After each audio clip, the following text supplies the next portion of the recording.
I, Arpit Shukla, STEM Enabler, introducing first ever Aerospace Experiential Learning Center of India. Aerospace Experiential Learning Center is a complete 360-degree experiential learning ecosystem for schools and students, focusing on each and every domains of science, technology, engineering, arts and mathematics, that is STEAM education, imparting 21st century industrial skills, paving the pathway for students that allows individuals to enter into the innovation economy and close the gap by providing practical education.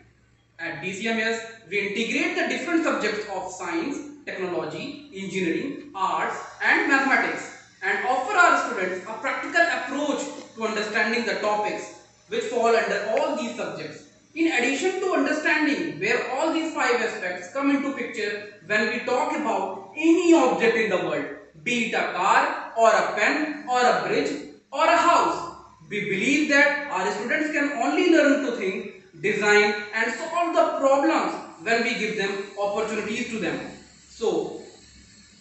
with this, let's talk about the facilities which this lab is providing. On the first, we have industrial grade of technological marvels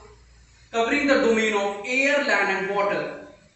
On the second, we have a design thinking based pedagogy